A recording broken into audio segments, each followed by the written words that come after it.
আৰু ৰঙালীক আদৰিবলৈ এতিয়া প্ৰতিজন অসমীয়া সাজু হৈ পৰিছে আৰু এই মুহূৰ্তত আমি কাজিৰঙা হাটত উপস্থিত আছোঁ আৰু এই মুহূৰ্তৰ পৰিৱেশ আমি দেখুৱাবলৈ ভিডিঅ' জাৰ্নেলিষ্ট সুহাস হাজৰিকাক মই অনুৰোধ জনাইছোঁ। আচলতে যদি চোৱা যায় বহাগৰ আগমনক লৈ কাজিৰঙা হাটত এতিয়া বিৰামহীন ব্যস্ততা দেখা পোৱা গৈছে।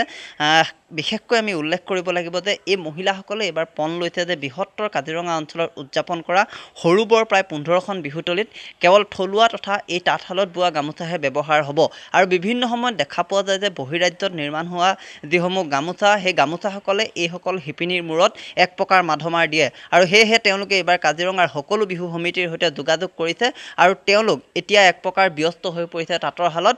আৰু আমি এটা কথা উল্লেখ কৰিব পাৰিম যে এই যিসকল শিপিনী এই শিপিনীসকলৰ এই মুহূৰ্তত বিশেষ ব্যস্ততা দেখা পোৱা গৈছে, যিহেতু কাজিৰঙা ৰাষ্ট্ৰীয় উদ্যানৰ নিচেই ওচৰতে থকা এই গাঁওখনৰ এইসকল মহিলাই একত্ৰিত হৈ তাঁতশালত গামোচা তৈয়াৰত ইতিমধ্যে ব্যস্ত হৈ পৰা পৰিলক্ষিত হৈছে। আৰু এই মুহূৰ্তত আমি পৰিৱেশটো দেখুৱাইছোঁ, যিহেতু বিহুলৈ মাজত আৰু কেইটামান দিন বাকী আছে, গতিকে এনেধৰণেই প্ৰতিখন ঘৰতে আচলতে গ্ৰামাঞ্চলৰ প্ৰতিখন ঘৰতে এনেধৰণৰ পৰিৱেশে বিৰাজ কৰা পৰিলক্ষিত হৈছে। আৰু এই মুহূৰ্তৰ পৰিৱেশ দেখুৱাইছোঁ, আমি গামোচা দেখুৱাইছোঁ, ইতিমধ্যে গামোচা তৈয়াৰ হৈছে, যি বিহুত আচলতে বিভিন্ন সমিতিৰ সৈতেও ইতিমধ্যে তেওঁলোকে যোগাযোগ কৰিছিলোঁ বুলি ইতিমধ্যে উল্লেখ কৰিছে। মাজত যিহেতু কেইটামান দিন বাকী, গতিকে আমি এই মুহূৰ্তত শিপিনীসকলৰ সৈতে কথা পাতিবলৈ চেষ্টা কৰিম। মই প্ৰথমতে আপোনাৰ ওচৰলৈ আহিছোঁ, যিহেতু সমাগত বিহু, কেনেধৰণৰ প্ৰস্তুতি, কেনেধৰণৰ আপোনালোকে পৰিৱেশে বিৰাজ কৰিছে, কেনেধৰণে সাজু হৈছে?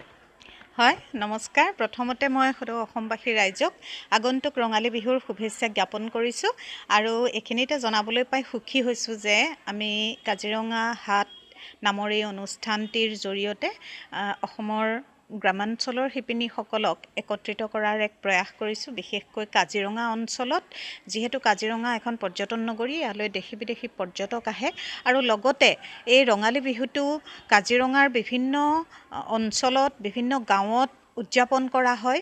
প্ৰায় 12-15খন বিহুতলীত মানে বিভিন্ন অনুষ্ঠান, বিভিন্ন কাৰ্যসূচী ৰূপায়ণ কৰা হয়।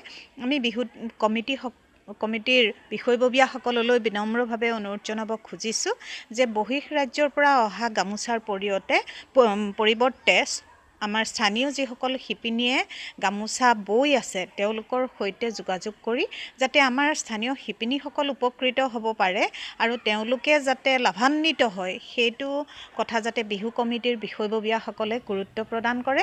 চৰকাৰে সময়ে সময়ে বহিঃৰাজ্যৰ পৰা অহা গামোচা বন্ধ